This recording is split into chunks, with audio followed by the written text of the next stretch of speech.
Delegates, CC members, party members, and supporters, the family of the late MP Walton Braun, members of the public, and the media. This year's conference marks the end of my first year of chairman of this great party. It's been a major undertaking, given the importance of the task and the full plate that I brought to the table both personally and professionally. I ran last year on a campaign of change and accountability. Some people may interpret that approach as acknowledgement that the party is somehow heading in the wrong direction or operating in some untoward fashion. This could not be further from the truth, and it's more likely politics than politics. For the record, when I refer to change, it's not about changing our destination. It's about changing our approach to getting there. When I talk about accountability, it's about ensuring we don't lose sight of the destination in the midst of the mess that we found ourselves in when we became the government in 2017. I began this year challenging myself and the party, questioning what it means to be progressive in the Progressive Labor Party in 2019. Has our approach changed from those fighting the fight in the 1960s, given the fact that society has changed significantly over the past 5 decades? Are our policies progressive enough to meet the demands and solve the problem of our island and position us in good standing on the international stage? Last month, while attending the BIU 38th Annual Labor Day banquet, I was forced to consider what it means to be labor in the Progressive Labor Party. The guest speaker, Brother Michael Charles, challenged labor parties across the Caribbean, given the dynamics between labor and so-called labor parties. Are our policies supportive and aligned with the labor movement in Bermuda, justifying our right to call ourselves the Progressive Labor Party? This year's conference, Transforming Bermuda, Transforming Ourselves, gives us yet another opportunity to showcase we are who we say we are, we know where we're going, and we are taking the bold steps required to get there. We have 3 days of meaningful dialogue planned, starting tonight. And I would like to thank you all for taking time out to join us in this 54th Annual Delegates Conference. And I look forward to your continued support of the party as we seek to build a better Bermuda and putting Bermudians first. Enjoy the evening. Thank you. That was Progressive Labor Party. Of the marine and yachting life that is so well established in our community. This will move us forward in a very good way. We saw a need of addressing the drinking driving culture in Bermuda, and we introduced Roadside Sobriety checkpoints, which have over the past year have proven to be very effective, and they've changed the way that people are looking to drive. You know, they're not going out to drink. So we've done a number of things, and those are just a few to name under the PLP government in the past 2 years. Over the last 2 years, we've been able to give seniors salary increases, particularly in regards to pension of the last 2 years.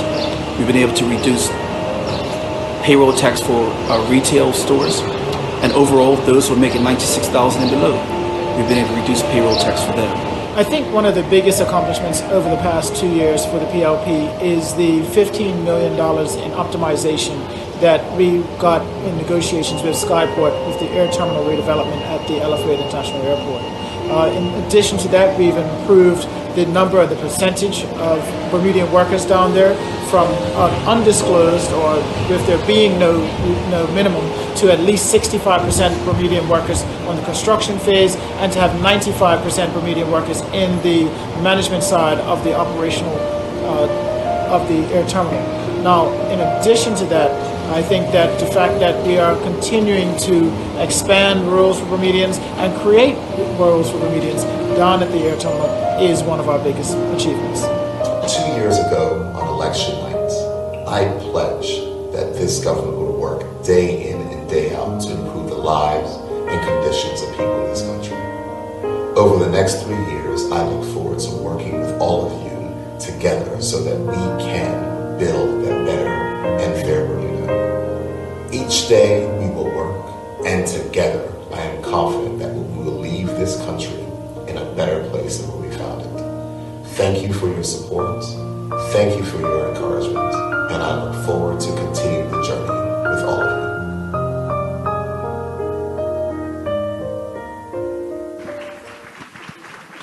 Ladies and gentlemen, that was the parliamentary group, the men of the Progressive Labor Party. Ladies, don't you worry, our turn is coming up. We've saved the best for last. Let's move now to ministerial remarks from the Honorable Diallo Rebane, JP MP. Please welcome him.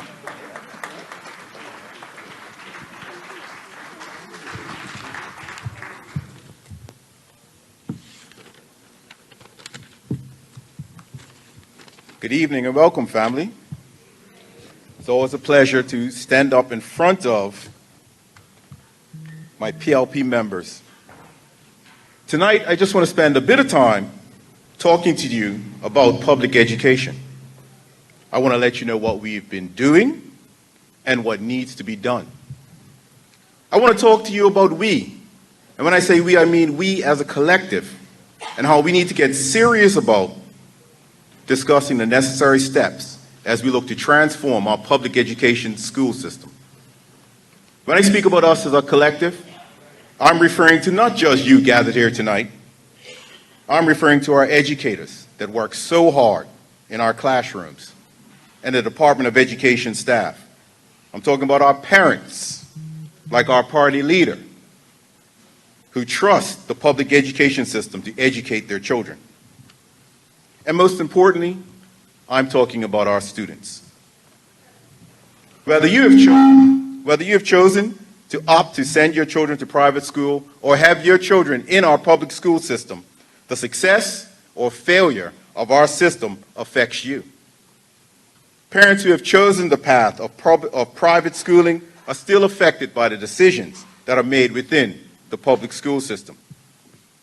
In 2017, we inherited a system that had suffered from years of neglect financially. Neglect that resulted in severe infrastructure issues and low morale. Instead of being able to jump right in and get to work on the longer term things that the PLP was elected to do, like phasing out middle schools and transforming our system, a great deal of energy and funding was used to fix our buildings and make them acceptable for our students. In addition to this, we set about immediately to return scholarships and awards to sufficient funding levels to help our people who are seeking to upgrade and retool themselves by providing additional funding to the Bermuda College. This program has helped over 550 students to date, and we are still counting.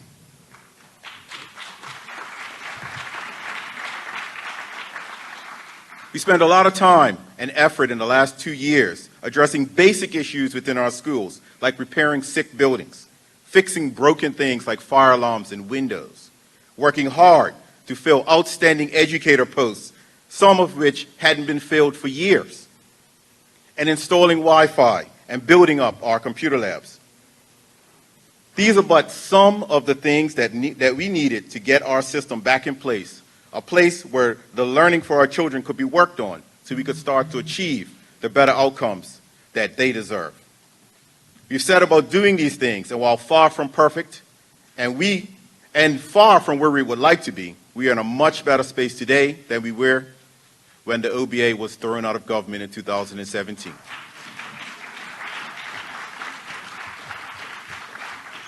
With Plan 2022 finished and put in place starting in 2018, we have started to see the fruits of that plan. Since the implementation of that plan, we have seen more funding allocated to the Child Development Program to enhance parent engagement, a 3-year-old pilot program at the preschool level. This is a program that allows 3-year-olds to attend preschool, a program that can serve to ensure our children get an earlier start on their educational journey, as well as reduce the financial burden on our parents. The introduction of languages at the preschool with Spanish, French, and Portuguese introduced this term. an ASD program at the preschool level. At the primary level, a STEAM curriculum has been put in place. And at the senior school, alternative pathways to graduation is now firmly underway, utilizing the Penn Foster program and, this year, increasing certificates available through City and Guilds. A college promise program was put in place.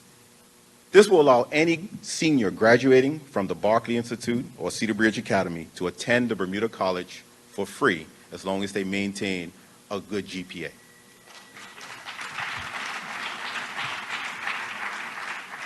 While we have made significant strides, we are now in 2019, and we need to have an open discussion about the direction we need to be moving in to truly transform our system. We need to have an honest conversation of where we are as a country and what can be done to get things to where they need to be. As of today, there are 4,587 students in the public school system. This is over 1,000 fewer students than there were 10 years ago, and more than 2,000 students less than where we were 20 years ago. We currently have 10 preschools, 18 primary schools, 5 middle and 2 senior schools in our system. Today we average 122 students per primary school, down from 182 20 years ago. To fully illustrate where we are today, there are 5 primary schools that have less than 100 students, and a further 5 that have less than 110 students. While our plans to transform and phase out middle schools and revert to a 2-tier system are in train, this cannot be done without the uncomfortable but necessary conversations around the need to repurpose and realign our primary schools. This needs to be done to allow us as a country to provide our students with the best schools, the best teachers, and ultimately the best chances of getting everything they need to achieve success. Our education system is a comprehensive one. This means that regardless of the ability of the student, the system needs to find a way to ensure that they have adequate resources necessary for them to learn. As we educate the many different types of students today, this is becoming increasingly difficult with the number of locations we have to maintain. While it would seem obvious, based on the number of students we have, that combining students and repurposing our schools we currently run should be the logical steps. However, this is a conversation that often begins with, what schools won't be around? You better not think about closing my school. We need to move away from that train of thought and start to ask ourselves, how will this create a better learning environment for our students? How will this produce better outcomes for our students? The fact that the only option we have is to spend more on the status quo, an option that is not fiscally feasible or possible. We need to be bold to break the status quo so we can serve all of our students adequately. Now let me give you an overview of what I see when I ask myself the questions, how will this create a better learning environment for our children? Or how will this produce better results? You see, family, repurposing our current 18 primary schools will allow us to shift existing resources that we currently have between fewer schools. This can ensure that the best teachers are in all of our classrooms. Create a system where primary schools have multiple deputy principals to provide enhanced leadership. Instead of having to fund 18 computer labs, the money we use to fund those 18 labs can now fund fewer computer labs, and to ensure that we have the necessary computers and the latest technology available for our students. We will now have vacant school locations that we can repurpose, rebuild, or renovate without having to deal with occupants within them. All of the funding from schools no longer used will be pushed back into our school system and into rebuilding efforts. Not only will this provide the remaining schools with additional funding, we can also use that funding to rebuild and renovate schools, which will provide employment for Bermudians building new state-of-the-art schools. We were elected to fix education. Our platform stated that we will make education our priority. We will consult with the relevant stakeholders, but we will act, and we will transform our school system to provide 21st century learning centers of excellence for all of our students. Our children deserve nothing less.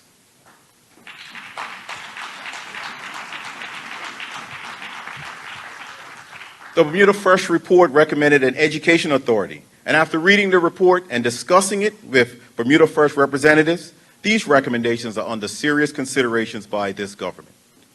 Breaking the status quo of the last 25 years is important, but it will be difficult. With the challenge of school repurposing, we must recognize that these difficult types of decisions need to be at arm's length from politics so that we do not continue with the status quo. I came here tonight to inform you and update you as to where we are with reforming our system. I started by talking about us. As a collective, how important it is for this collective to understand the role they play in what needs to be done. I want you to know that any decisions will not be made without consultation from you, the collective.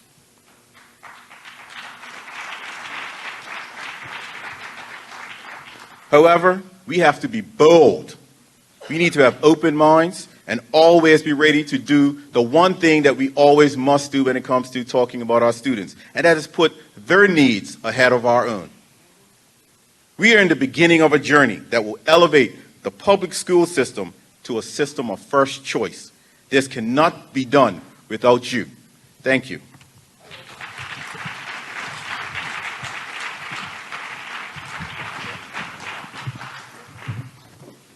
That was the Honorable Diallo Rebane, a JPMP Minister for Education.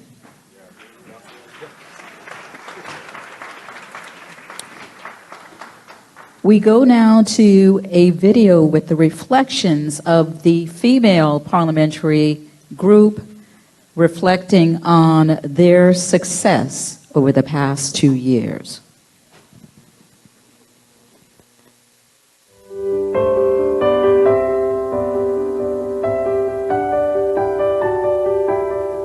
One of the highlights of the past 2 years has been the work that we've done in terms of sex offenders. I was very proud when the Attorney General brought legislation that actually manages the sex offenders process. We had a joint select committee in 2018, and we identified many areas that we could improve with regards to sex offenders management. There were 19 recommendations. 13 of those recommendations have been enacted by the Attorney General's office, and I think that in terms of our continued commitment to protection of children, women, adults, this legislation was one that I can say I was proud of and happy that we not only committed to it in terms of a promise, but we actually actioned that. I know that sometimes when we talk about trauma, as it relates to persons, when people undergo trauma, you can never or devalue what someone goes through. And so I think it was very important, this legislation was to be able to manage what occurs with a sex offender after they are released. And I also wanted to add to some other pieces of legislation that I'm also particularly proud of, and that is the roadside sobriety testing. And while it may not be favorable for many, it has definitely changed our behaviors, and people are having to think about now how they will consume alcohol and how they will get home safely, because there is more monitoring out there on the roads in regards to people drinking and driving.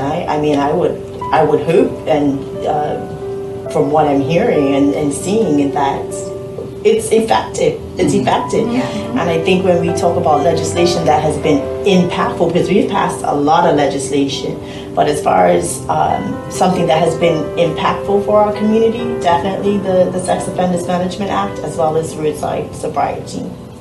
I was very happy to see what we've done in terms of entrepreneurship for our young people. The incubator program has actually, I think, given our young people solid opportunity to hone their skills, because not only does the BEDC provide funding, but it actually gives them a space in order to hone their skills, to perfect their business. Further to that is the Tourism Investment Act that we passed some time ago, which would encourage businesses to come to Bermuda, to hire Bermudians, to build, to invest. So I think specifically for me, I like what we are doing in the entrepreneurial space. We are definitely following through on our platform in encouraging entrepreneurs, not just young people, but those who are already established entrepreneurs and those who are new as well in the entrepreneurial space, giving them some sort of tax relief. So those are the things that sort of jump out at me as being highlights. We have given over 100 scholarships just in 1 year, and so we are looking constantly for a way to make certain that we do whatever we can as a government to ensure our people get the reprofessionalization or the training or the scholarship opportunities to be able to recognize and realize the goals that they are pursuing that will ultimately benefit our society and make certain that our people are put first and our people are first in operating in our space. So we have business, we have our people, we have a social agenda, which we're very proud of. In terms of business, we have the immigration piece, and the minister responsible for immigration is doing his very best to create a balance between having people come here to work and protect the interests of Bermudans, and that's why we have an act that's called the Bermuda Immigration and Protection Act. On the other hand, we have our social agenda, and I'm happy to say it's been dominated so far by the protection of our people, particularly our most vulnerable demographics. So you both talked about the sex offender management regime, which is something that was shocking to me to inherit in terms of nothing being done for all of these years. And you see this across the board when you go and basically, you've heard that old expression, looking under the hood. When we look under the hood as ministers, we see legislation that's never been implemented in terms of real progress. And I have that challenge, for instance, and Sinead will be familiar with the litigation guardian piece, and that's been very topical in the media in recent times. And what I've found is that while we enacted legislation in 1998, there has been no administration. This is across the political divide who has done anything to put a framework in place so that our children are protected in that process. And so I'm pleased to be the minister. This is not to my own, because this is necessary, and I would like to think, no matter who my successor is, that they will continue the work that we're doing. We're making progress. We're making real progress, and I think we're putting action behind our promises and getting things done. Is there more to be done? Absolutely. Yeah.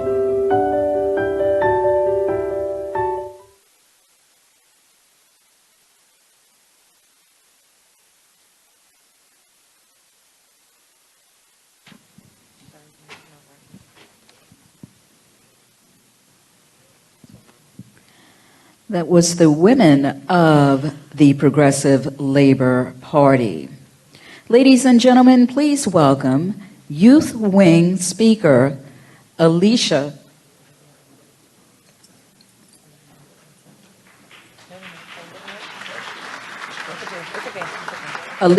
Kirby. Good evening, everyone.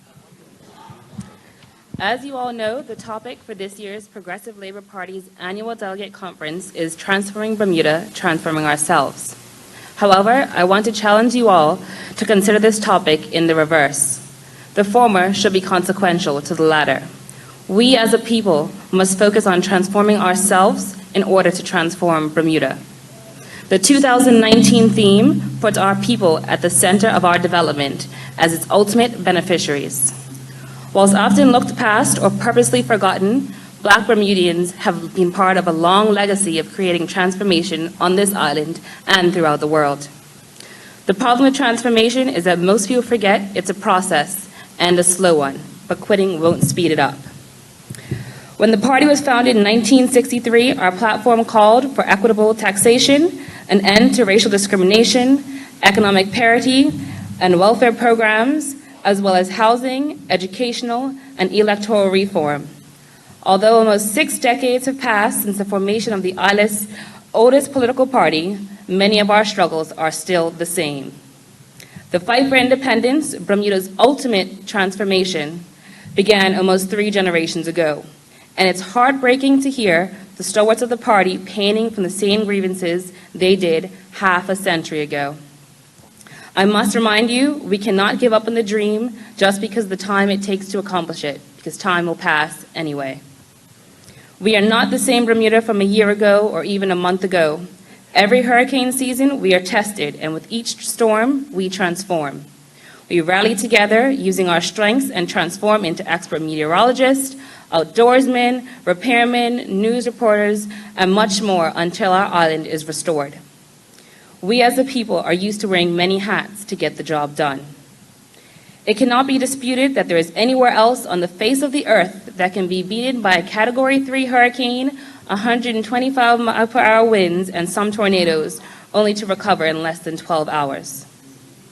Every year, we stand strong in the face of adversity, only to prove that we can withstand destruction beyond our control, and we can adapt and come out better and more resilient than before. Now, I must emphasize to you that transformation is not about disregarding the core ideals of the party or forgetting our history. It's about new ideas. It's about new ways of working. It's about empowering the people and unlocking their potential. It's about refreshing and modernizing the organization. We have to be clear on that. It's how change can be successful. It's a mindset issue. Transformation will be hard. You will feel frightened. We will mess up. We will be knocked down, and we will want to stop, but it's the best work that we will ever do. Surface changes are not sufficient. Bermudians need to get comfortable with being uncomfortable. We must be tired of being complacent with the efforts from decades ago that are just good enough. If you're not uncomfortable, then you're not being challenged enough. We must switch from transactional thinking to transformational thinking. If we continue to do what we have always done, we'll continue to get the same results. Something needs to change in order for things to change. In any given moment, we have two options: to step forward into growth or to step back into safety. Now, Maya Angelou once says that we delight in the beauty of a butterfly, but rarely admit the changes it has come through to achieve that beauty. No one ever talks about the middle phase. You know, the part where you're no longer a caterpillar, but not yet a butterfly. You don't know who you are or where you're going, but every fiber in your body is calling for transformation, for disruption. This is not the death of you. This is the dying of who you once were. This is our rebirth. These are just growing pains. Indeed, fundamental transformations in the way the island lives, works, and does business are needed for building a climate-resilient, eco-friendly, and Black-empowered economies and societies for the future. The theme for this year's ADC challenges us to transform a people for Bermuda and to transform how we understand and how we strive for prosperity, and to travel a road to transformation based on peace, stability, inclusion, and self-sustainability. Transforming Bermuda conveys an image of development as being about achieving overall well-being based on people living longer, healthier, and more fulfilling lives. Reaching the goals will require both political will and smart strategies to reach the last mile of exclusion and confront the often painful and entrenched biases that have left those excluded behind. When we think of what it means to be prosperous, we are somehow drawn instinctively towards ideals of high incomes, vibrant industrial activity, and bustling metropolitan hubs. The tendency is still to measure success by how far. Good evening, everybody.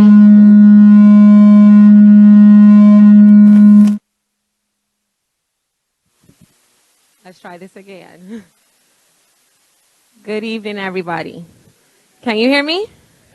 All right. Protocol having been established, I'd like to give honor to the delegates this evening.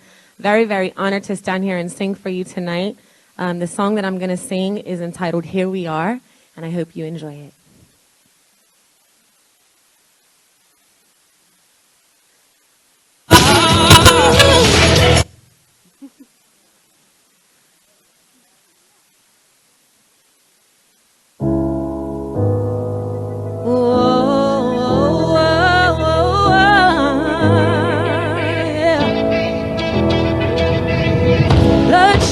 Another one dead, there's more pink sand on this beach. Another sunrise, another sunrise, another one lost to the streets.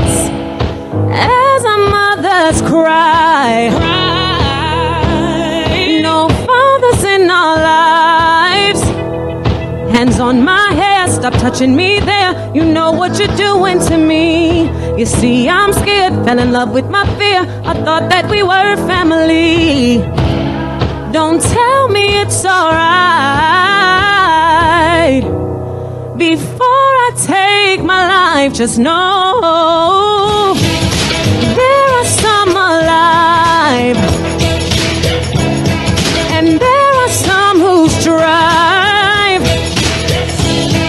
and there are more who fight for the right reasons, and they will take the light. Here we are, here we are. Here we are, here we are. Here we are, here we are. Here we are, here we are. Here we are, here we are. Oh. Cuts on my palms, blood on my palms, convinced that the problem is me. Give me a chance, why can't we be friends? We're not that different, you see. So tired of feeling alone, like everything about me is wrong.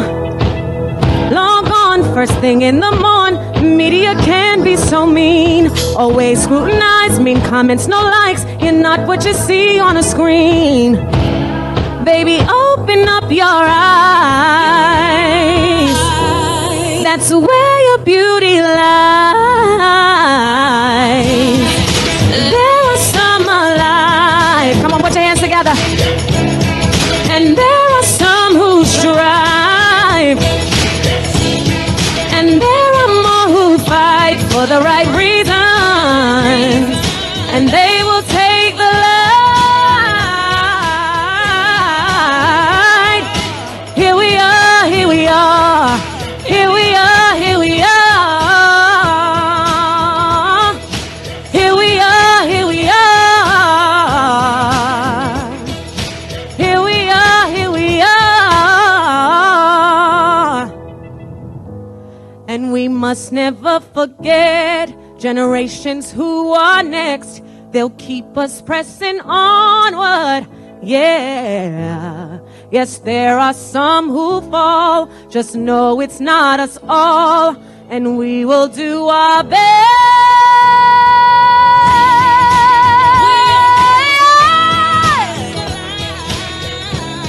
And we're the ones to strive.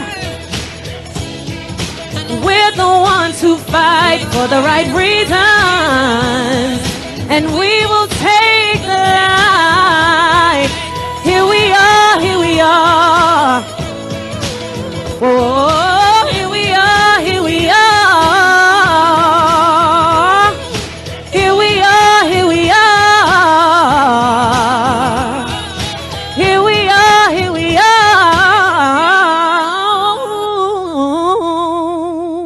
Have a good night, you guys.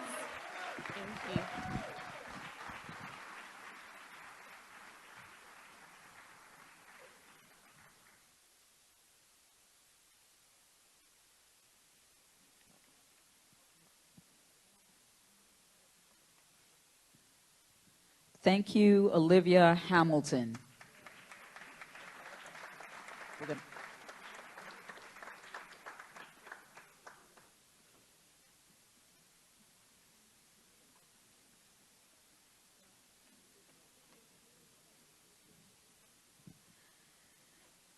Ladies and gentlemen, please stand as we welcome our Premier and Progressive Labor Party leader, the Honorable David Burt.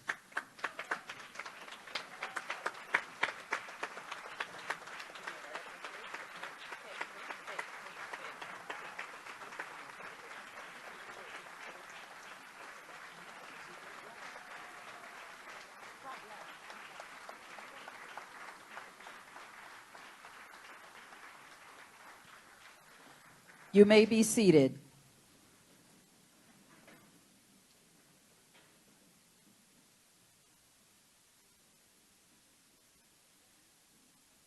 We have now Jashay Adams, the Progressive Labor Party Treasurer.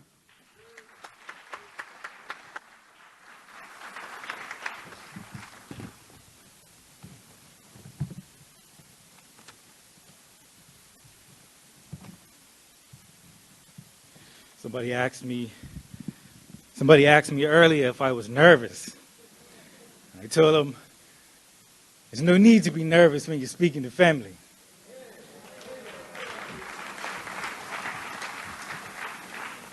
So good evening. I'd like to take this opportunity to say how grateful I am to be before you this evening. And as I stand here, I recognize that the only way for me to properly begin is by thanking MP Ming, because she was the one who encouraged me to become a member in the first place.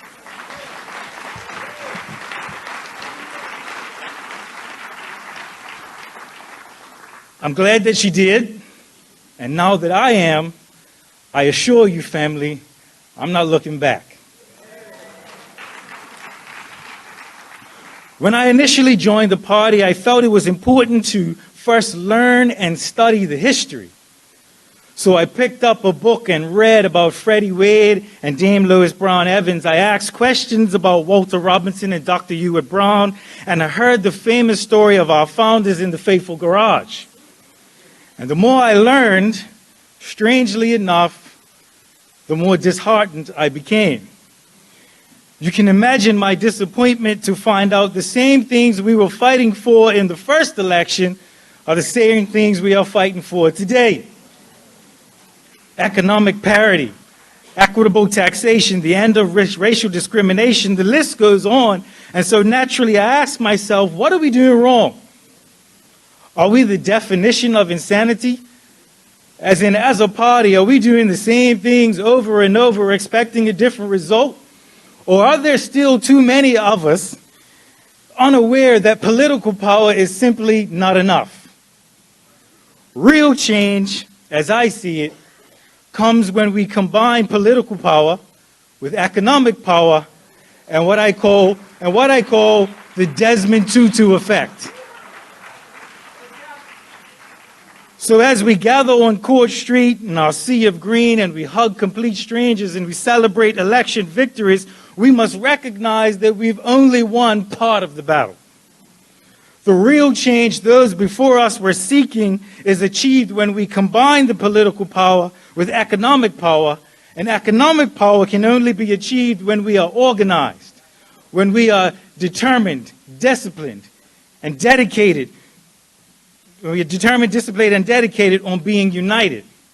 It was Marcus Garvey who said, "Get organized and you will compel the world to respect you."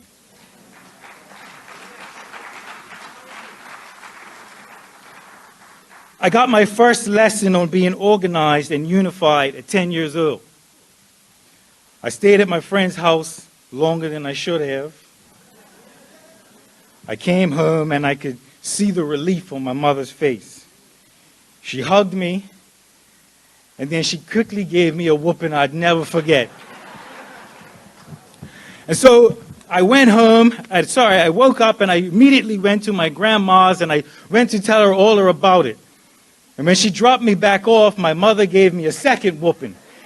And she told me, and she made sure that I remembered that what happens in this house, oh, I see some of you had similar whoopings.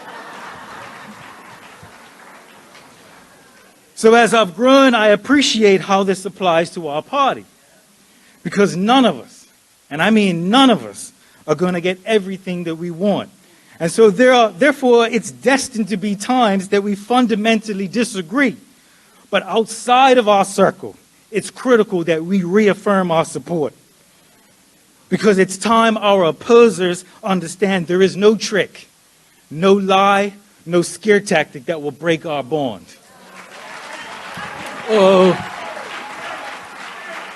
I need to say it again, and I want every media to highlight it, bold it, underline it, what I said. There is no trick, no lie, no scare tactic that will break the bond of the Progressive Labor Party.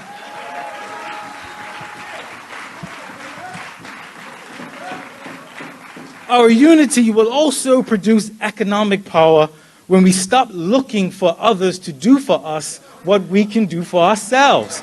And listen, that includes our own government. Now let me explain, can I? I know a place, and I won't say any companies' names, but they have locations throughout the island that every time I go there, I never see Bermudian staff. And so my first reaction is to take a picture, contact Minister Keynes and say, Minister, can you believe this? But what if I changed my approach? What if I took matters into my own hands and made a motion at the next party meeting, requesting our chairman to write to this company stating that unless they hired more Bermudians, our members, friends, and families will no longer patronize their establishment? Imagine how quickly things would change then. You see, that's the power of our unity. That's the beginning of us reclaiming economic power. Many of us desperately say we want to see improvements in our education system. So we can't wait to see Minister Rebane. But what if we as a party arranged our own after-school programs where we taught our own children math, agriculture, carpentry? What if we started our own summer programs and we taught our own students, Bermuda history, how to manage their money, and what their legal rights are as a Bermudian? Ladies and gentlemen, we don't need Minister Rebane to do for us what we can do for ourselves.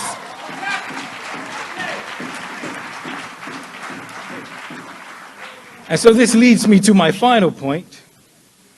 After successfully gaining political power, after recommitting ourselves to solidarity to achieve economic power, there comes a time when we must apply the Desmond Tutu effect. Now, what is the Desmond Tutu effect?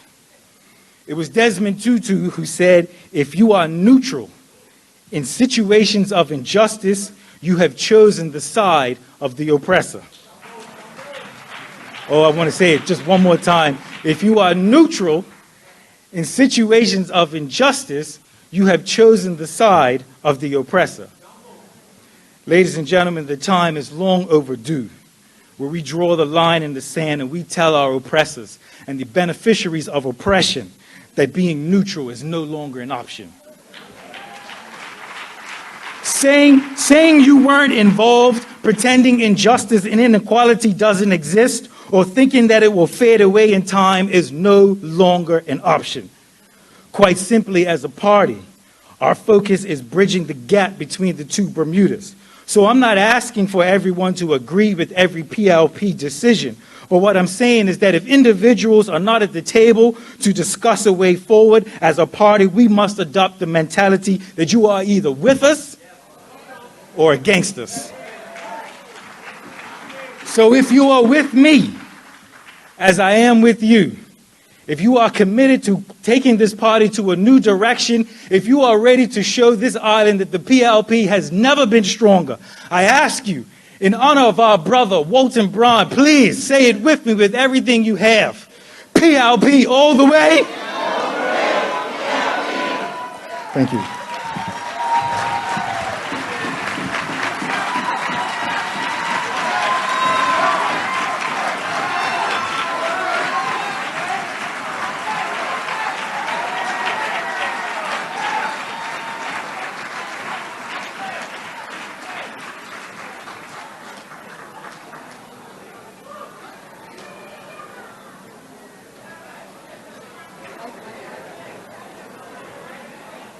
Shay Adams, PLP Treasurer.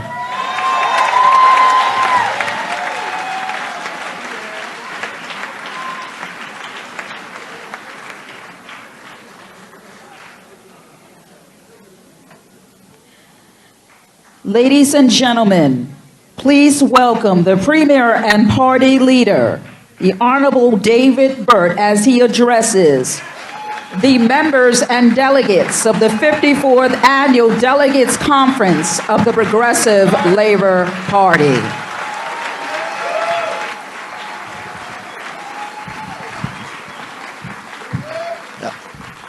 Thank you. Thank you, everyone. Boy, I have to say, there is talent inside of the Progressive Labor Party.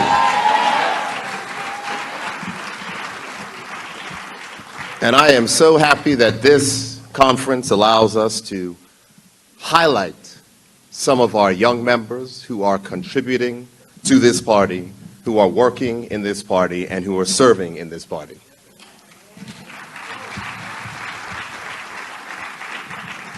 Now, my speech will not be as short as Jashay Adams' speech was.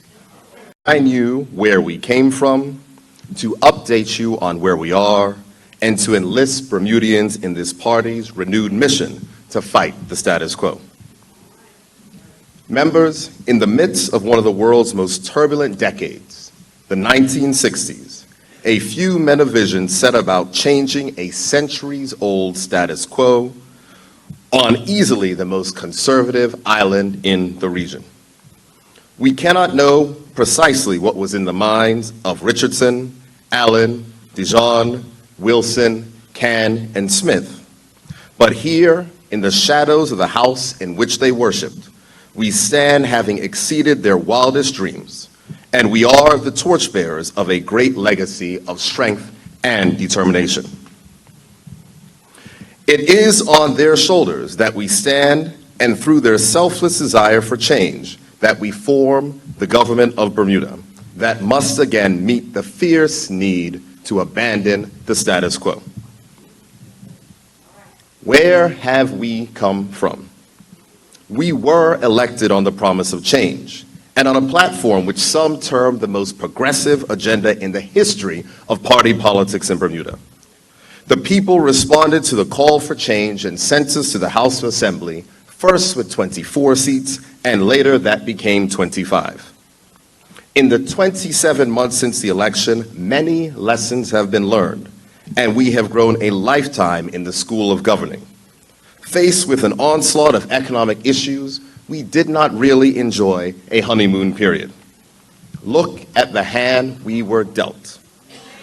No buses to get our children to school, no plan for trash trucks to keep our island clean, a one-shot wonder of a boat race, a secretly dying hotel project guaranteed by your tax dollars, and an airport deal sewn up tighter than Bob Richards' you know what. I'm going to remember where I am in my own church, but you get my drift. Let me be clear, family. These were not mistakes made by the former government.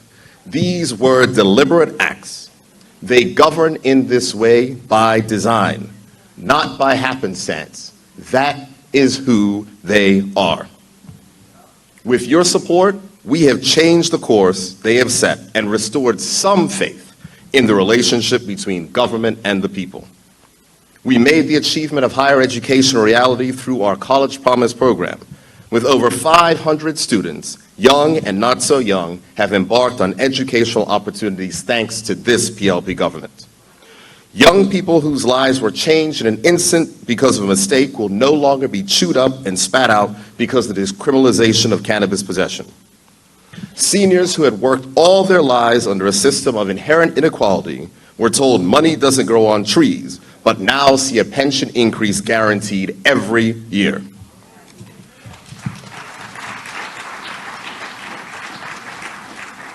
Government workers, so often made the scapegoat for everything bad in Bermuda, were given the raise that they had earned. And here, family, is what tears the One Bermuda Alliance apart. All of that has been done, yet your government still delivered the first balanced budget that Bermuda has had in 17 years.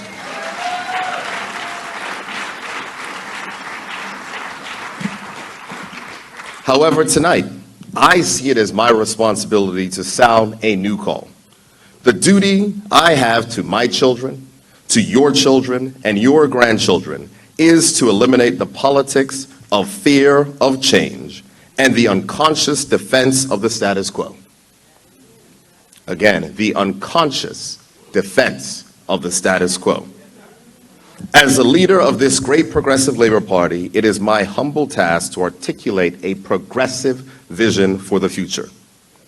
In simple terms, we cannot solve today's problems with yesterday's thinking, or by devoting all our efforts into reincarnating the 1980s and 90s. We need to let those decades go. Think about it. If retail stores in cities with millions of people are going out of business every day, is the answer to Bermuda's retail challenges really as simple as we need more people? Of course not. Let the 80s and 90s go. Those rules do not apply anymore. Family, the world has changed, and we need to decide whether we want to be the masters of our own destiny or find ourselves lost for another decade, which will lead us to losing the government again. We have to commit to systemic change. 2 years ago, I asked for your vote. 1 year ago, I asked for your continued patience and confidence. Tonight, I'm asking you to open your eyes and recognize that there is a segment of Bermuda that is just fine for things to remain exactly as is. After years of banging our head against the wall and trying slowly but surely to make unjust systems work for our people, systemic change means tearing down processes and institutions that rely on our marginalization to succeed. Systemic change instills fear in those who have the most to lose. Here's a hint. You know when you're about to break down an unjust stronghold by seeing who is objecting and how loud the objections are and the words they use against the change.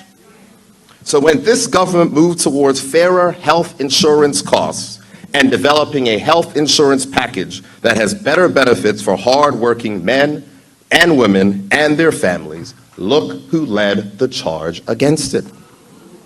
Insurance companies demanding that we leave their profits alone so that they can continue to print money with mandatory premiums the law has steered in their direction for 50 years.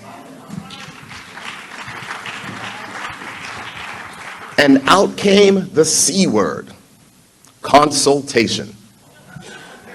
Now hear this. Minister Wilson and her team met with insurance companies at every step of the way. But now, magically, those meetings never happen. So when you hear no consultation, that actually means, and I quote, "You don't have our permission," end quote. It cannot be right that there are 5,000 underinsured or uninsured Bermudians, and 91% of those 5,000 are black. That is wrong, that is unjust, but that is the system we have here in Bermuda. So when we are attacked for fighting for a better and fairer system for the people of this country, I wear that as a badge of honor.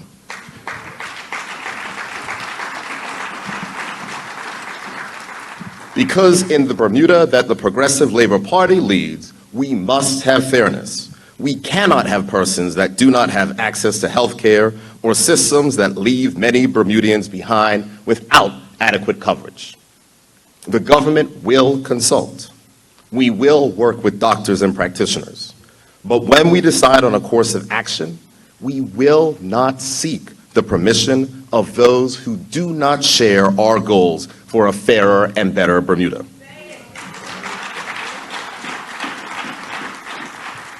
We were elected to govern, and we were elected to transform Bermuda, and that cannot be achieved, to quote Colonel Birch, by tiptoeing through the oleanders.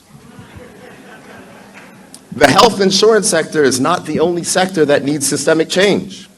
Many would argue that our banks do as well. I will speak more about banking later, but firstly I need to speak about a systemic injustice that we will resolve shortly. Too many Bermudians have been losing their homes due to foreclosure. A few months ago, my heart broke when MP Michael Scott told me about a client of his, a 72-year-old member of this party who was made homeless when her home was foreclosed. Yes, family, you heard me correctly. A 72-year-old woman was made homeless in our country of Bermuda. It is very concerning to me that this continues to happen with impunity as properties are taken, sold at less than market value, and then resold to others, while Bermudians are left holding the bill. We have already started the work to address this injustice, and your government will put in place rules that will require alternative actions if a foreclosure will make homeowners homeless.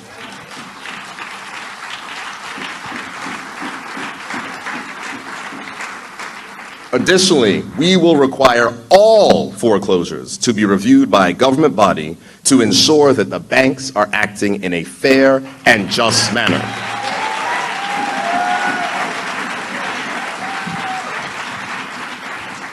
We have to have a compassionate society that ensures that banks are being fair when they foreclose on homes and are not just taking advantage of Bermudians. And we will legislate this because we have the responsibility to do so. Bermuda must be better, and it must be fairer. And this is a step in the direction that will help to achieve that aim. And I sincerely hope that each and every single person inside this room will support us in that objective.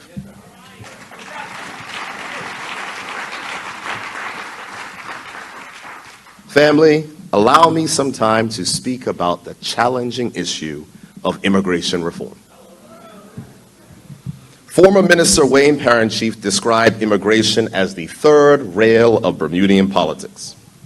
Others have called immigration a necessary evil. Still others have called it the only thing that will save us. The truth, as usual, is somewhere in the middle. Immigration is difficult in Bermuda because it was used by the United Bermuda Party and then its wayward stepchild, the One Bermuda Alliance, as a way to divide this country. The plain truth is that generations of Bermudians simply do not trust anything to do with immigration reform, and they have good reason not to. Bermudians have trained expats for jobs they were denied. Bermudians have seen status handed out like candy, provided you supported the right party or joined the right clubs. And Bermudians have comforted their crying children whose university degrees were rendered worthless in their country by unfair hiring practices. So yes, we need more job creators in Bermuda. Yes, we need more people living and working in Bermuda. Yes, we have an aging population and a declining birth rate. Yes, we need to grow the young and healthy working population in this country. All of that is true. But what we cannot do is sell out Bermuda to the exclusion of our people in the name of economic expediency.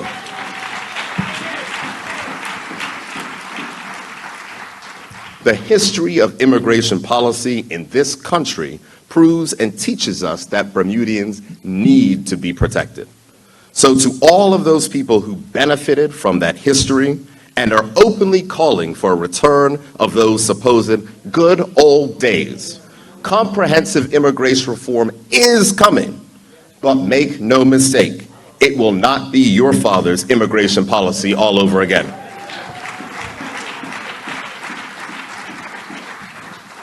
We all fought the OBA's pathways to status, not because we did not believe in comprehensive immigration reform, but because we did not believe in immigration reforms that harken back to the failed policies of the past, which marginalized Bermudians.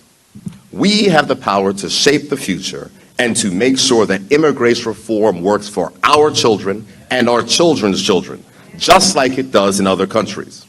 And if done properly, it can help to lower the cost of living in Bermuda, which is something that I'm sure all of us will welcome. I want to close on immigration with this. because I understand that there may be one or two persons from the One Bermuda Alliance here with us. My mother and father, who are here in the audience, hi, taught me, and I am now teaching my own children, that when you do something wrong and you offend someone, you must apologize. A large part of what makes our immigration debate so toxic is that neither the old UBP or its new creation, the OBA, have ever apologized for what their immigration policies did in this country. The unjustly applied discretionary grants of status, the grants of the vote for people who had only been here for 10 minutes, the deliberate recruitment of certain demographic groups to the exclusion of others, not one word of atonement or recognition of just what they did to create the divided society that we have today. They did this, and to now pretend like nothing happened and just shout for a new policy just like the old one is disrespectful. Humble yourselves. Publicly accept what you did. Show some remorse, and maybe this country has a hope of healing the divide.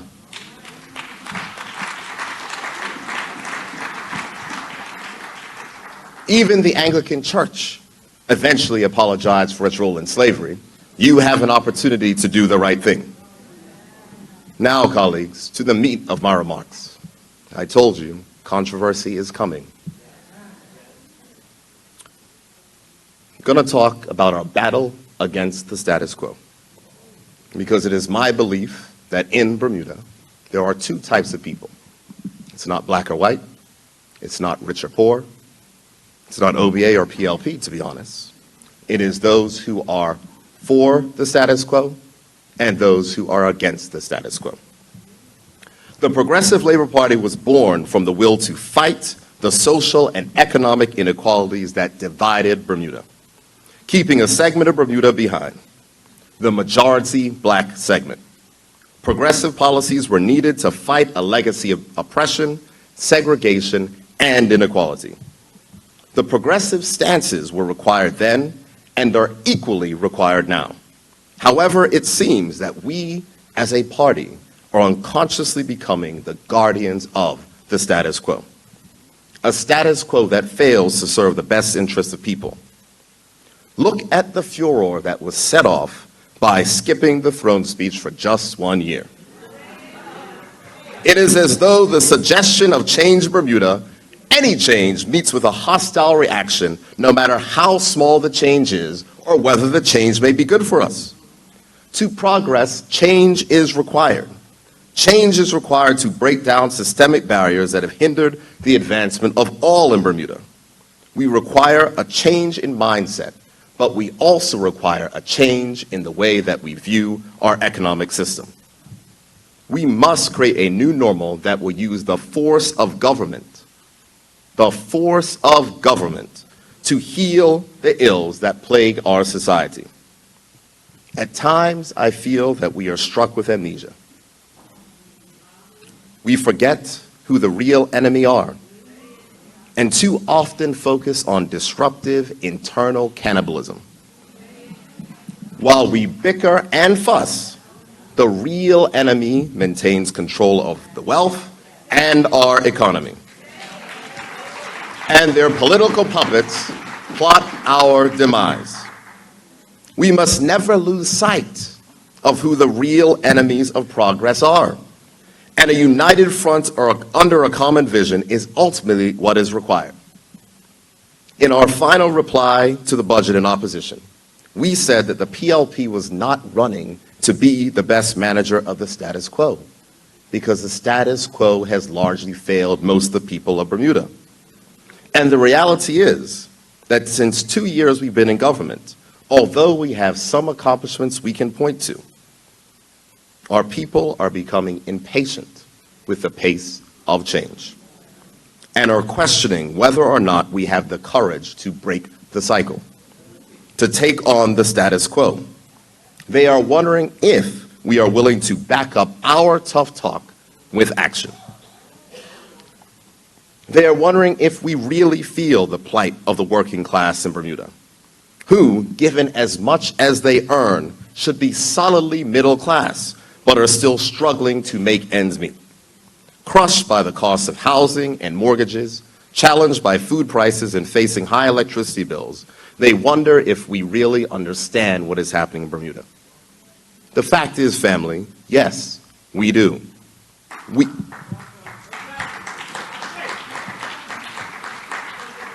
We are still connected to the community, and we hear and feel your cries for help.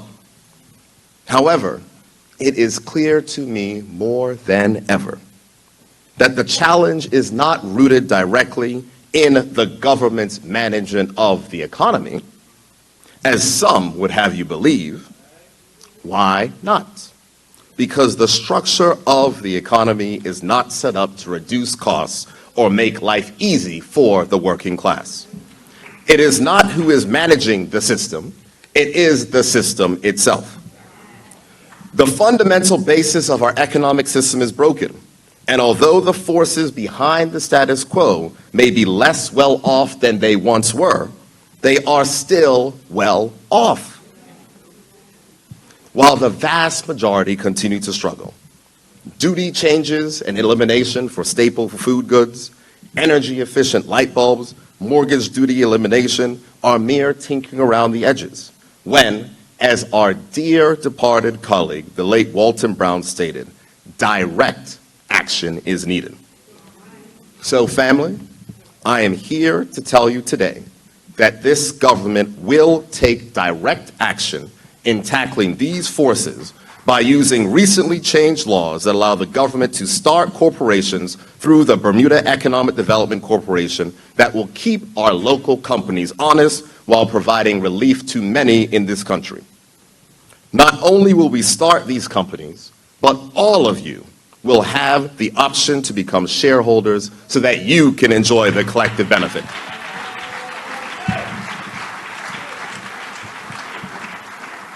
What does this mean? Does this mean that the government is going to get into the business of providing food? Not entirely. But it does mean that a government-backed company must challenge the high prices of food on our island.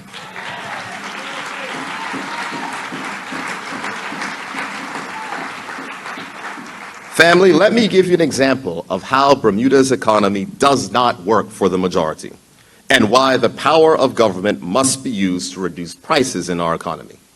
I'm going to tell you a story. It's a story about before the election, when I spoke to the owner of a supermarket in Bermuda. The owner told me that they could reduce the price of food tomorrow by 15%, but it would mean that they would cut out the middleman, and that was not something that they were willing to do. Let me translate that for you. What the owner really meant to say was this: this current setup means that many of us are profiting from it, and I am not willing to reduce the incomes of some who have profited for decades so that the vast majority of people can benefit. In other words, I'm just going to interrupt and ask all of those who are at the coding boot camp to please stand up and be recognized. I know you're here. Stand up. Let's go. You too.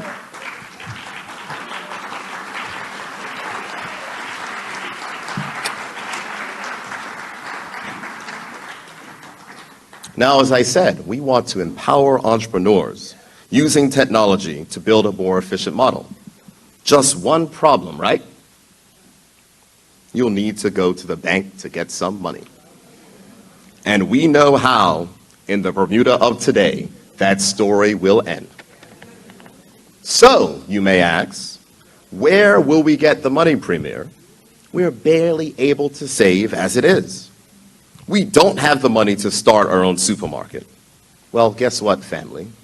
Yes, you do. In 1998, one of the last acts of the then UBP government was to create a mandatory savings plan for all, called the National Pension Scheme. The plan was to boost savings and provided a government-mandated steady stream of income for the money managers at local pension companies. Follow me now, family. because this is important. Much of this money, now worth $3 billion, that's billion with a B, is invested overseas, creating jobs and economic opportunities for people in other countries and not for all of you. Yes, that's right. I said it correctly. The mandatory savings, less the fees that you are paying to Argus, Colonial, and BFM to manage your money, are being used to create businesses overseas while you struggle to create businesses locally. Tonight, I say and declare that it's time to bring that money home.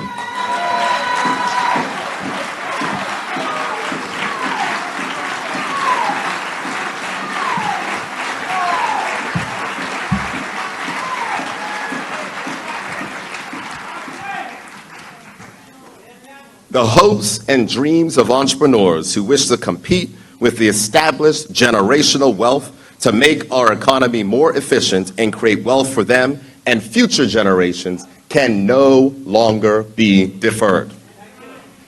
In Singapore, a country that many want Bermuda to be like, they allow their citizens to use mandatory savings to put a down payment on a new home. Invest in the shares of Singaporean companies and buy stocks and bonds. I want that for all of the Bermudians here who have toiled hard and want hope for the future.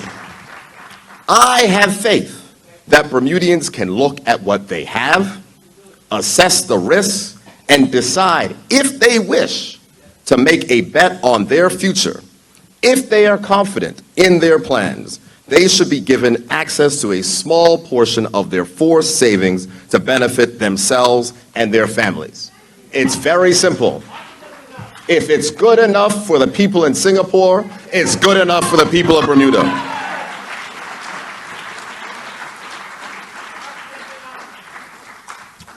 Now, I'm going to get controversial. Because I could, say that you can have access to your forced savings, or those who did not challenge leadership or injustice in the workplace have been promoted with big bonuses. Family, let us not be afraid of building our collective future. Let us not doubt ourselves. This is the time, this is the opportunity to practice collective economics and to pool your resources. This is the time to use the training and experience to build something that fulfills the vision of your parents, who sacrificed to send you away to school so that you can work together to help your community. My predecessor as leader of this party, Mark Green, preached the mantra that we must do for self. Yes, we must.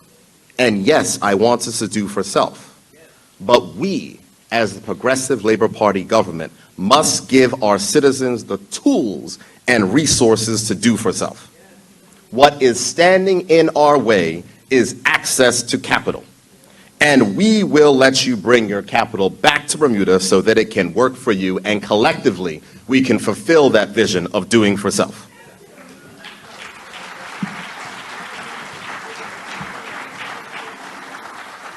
This is not an anti-business speech. As an entrepreneur, I do not have anything against private enterprise. However, it is important to accept that if Bermuda's economy does not become more fair, we will all of us will continue to suffer. If we can make our local economy more efficient through competition and collective economics, while keeping companies honest that are profiting off the backs of hard-working Bermudians, we will have lower prices in this country. And that means that we'll be able to save more, spend more, grow this economy, create jobs, and ensure the future of this country is prosperous. So tomorrow, when you hear or read, Bert attacks business, when you read those blogs with their vitriolic language saying that Bert doesn't understand the way the economy works, when you hear all these things that will be hurled towards your leader after tonight's speech, remember one thing and one thing only. There is nothing that David Burt can say or do that will satisfy our detractors unless it keeps the status quo in place.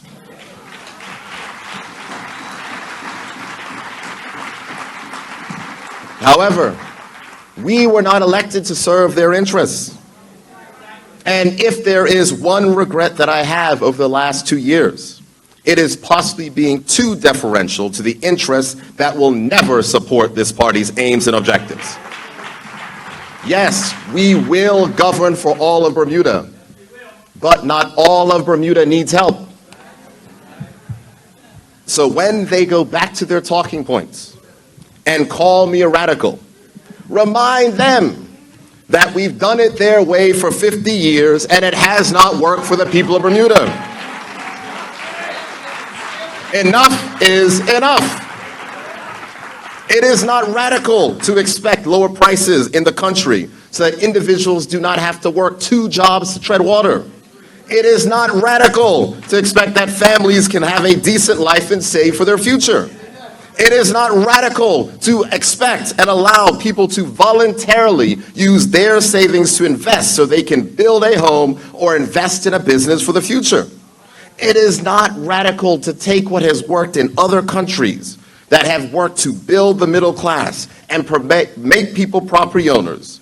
The only people who deserve the title of radical are those who do not wish for this to happen and are scared of the collective ambition of the have-nots that are about to be unleashed tonight.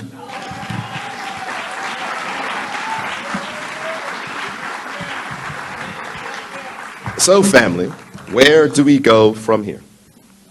In our 2017 election platform, we told our fellow Bermudians, in order to deliver the social framework required, the PLP will take actions to balance our budget, increase employment, educate our citizens, heal our social fabric, rebuild our infrastructure, and make government more responsive while reducing structural inequality. That was our promise then. That has been our daily work for these past 27 months, and that is where we will go from here. That is who we are, and that is what we are about. By any measure, we are on the right track. We have made significant progress, and we have not lost the energy or will to keep pressing forward with that mission. And family, let me make it clear. That mission has not changed and will not change, no matter if someone in a fancy hat reads it on the Cabinet Office lawn or I say it right here in Centennial Hall. Now, I know that some of you are here to find out what the government has in store for the next year. On November 15th in the House of Assembly, I will be making a statement to outline the pledges of which we have completed from last year's throne speech and the items which will be added to the government's agenda. Out of the 52 commitments made last year, 19 have been fully completed and 33 are in progress, with some coming to the House of Assembly this month. However, it wouldn't be right of me to invite you here and not give you just a little preview of what's in store. Every year, the Progressive Labor Party caucus holds a retreat, which all members look forward to, where members of caucus can suggest items to be added to the government's agenda. In true democratic fashion, those items are discussed and then voted on by the members of the caucus. 46 issues were put to the Progressive Labor Party caucus, and I'm going to share 5 of the issues which made the top 20, which will be part of the government's agenda as we move forward into 2020. The first, and this goes in conjunction with what I had said before, and I'm pleased to see the president of the Bermuda Industrial Union here today.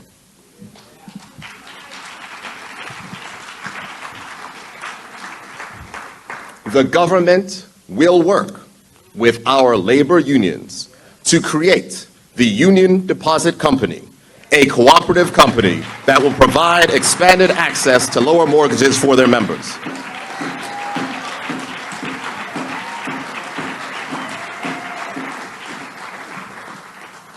We will commence the implementation of our platform promise to provide unemployment insurance in Bermuda. To build a more inclusive Bermuda, we will complete the long overdue National Disabilities and Accessibility Plan.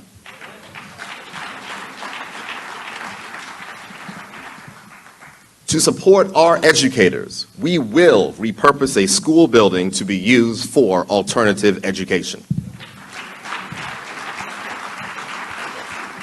Reality for our people. We have not forgotten one person or family left behind by the previous government's policies. We have brought some relief to those parents and families. Students are taking advantage of our college promise to further education, and seniors can rest assured that we'll always take care of them. We are diversifying our economy, making it more fair so that people can break free from the traditional economic constraints that too often characterize Bermuda. We have not been perfect, and I think you all know that. We haven't always gotten everything right, and I'm sure over the next year we may get some things wrong. But our mission is unchanged.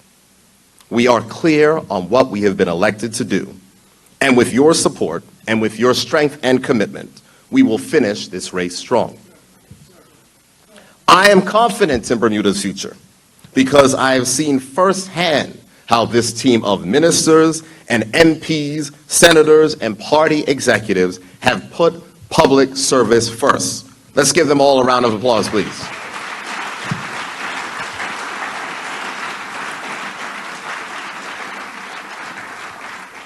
I have witnessed the open and frank debate on the future of this country as we make decisions, and have never doubted that Bermuda's best interest was on the lips of every person. I know the unwavering commitment they bring to this work, and so I can tell you confidently that Bermuda will succeed. Now, before I finish, let me talk about a phrase we hear a lot: friends and family. Let me give you some examples of friends and family. An example of friends and family is a young Bermudian named Shay Brangman, who is here tonight. Go on, Shay. I know you don't want to be embarrassed, but let's go. I'm proud of you, Shay. I met Shay a few years back when he was playing for Devonshire Cougars. I ran into him a few months back following his return home with his university degree in business. When we spoke, he was losing hope as he was working as a kitchen porter and was looking to leave Bermuda. Today, Shay is now working as a trainee in an international business after a business that is expanding in Bermuda created 2 trainee positions.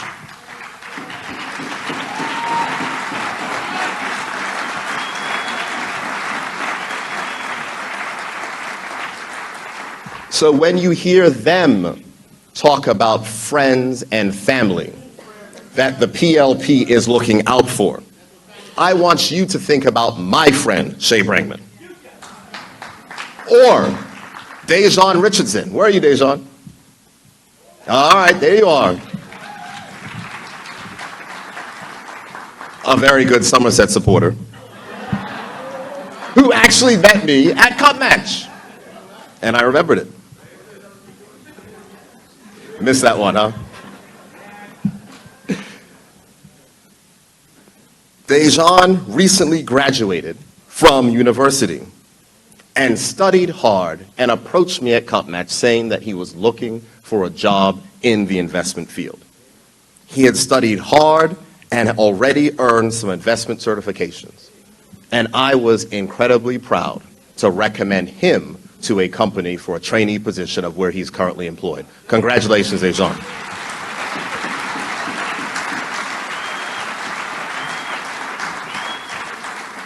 When you hear that the PLP is looking out for friends and family, I want you to think about my friend Rachel Burrows, a working mother who has sacrificed, yes, Rachel,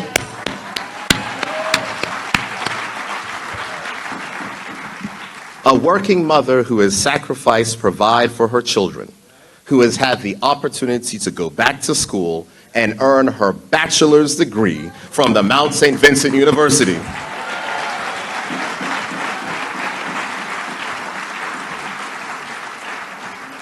Due to this party's College Promise program. When they throw about friends and family, I want you to consider the members of our national football team, some of them who are here today. I want you to think about our national team captain and my constituent, so I'm partial, Dante Levrock.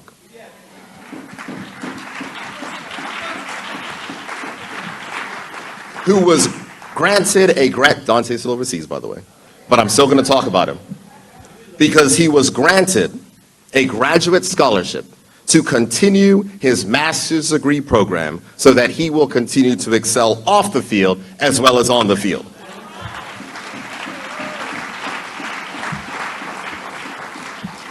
And I want you to consider and think about Lejean Simmons, who I consider my family, who this government will support via the Department of Workforce Development to become Bermuda's first certified sprinkler installer.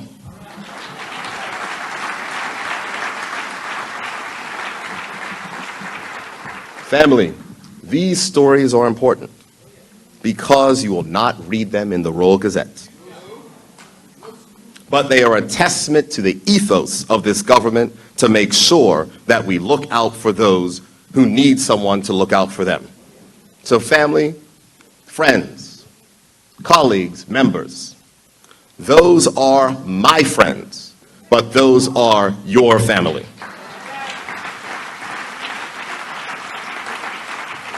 I want every single Bermudian to know that the Progressive Labor Party is here for you. As the first person in my family to go to university, I know how important it is to help those that need a hand up.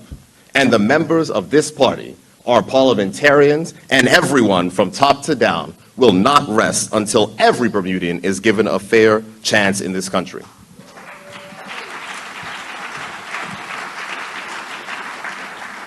This work is not about me. It isn't about any of the bold and courageous men and women that are serving the PLP and Bermuda on the front line, determined to end the unjust status quo. We are just the latest soldiers on the battlefield for freedom, justice, and equality, so that many before us have fought and sacrificed for. That work that we are engaged in is not about us. It is about all of you. It is about standing up for the basic principle that Bermudians must come first in their own country. It is about tearing down an unjust present in the name of building a better future for our children. It is a simple argument: maintaining the status quo or living up to our name as the Progressive Labor Party. So family, as I finish, what do I need from you? I want you to leave here unafraid of challenging the status quo. No longer can we afford one segment of our society to prosper while the other is left with struggle, frustration, and hope. I want you to leave here saying, I am going to be a part of the change that this country needs. I want you to leave here saying, I am going to stand up and fight for my children and my children's children, because Bermuda is a place for my family and we have to make it fair and just. Finally, I am asking you to join us in this mission. I am asking for you to take to the streets, take to social media, and to the airwaves to declare that you are ready to join the fight against the status quo. I am asking for all of you to join the Progressive Labor Party and fight for this country's future. Thank you for coming, thank you for your attention, and may God bless the Progressive Labor Party and this country of Bermuda.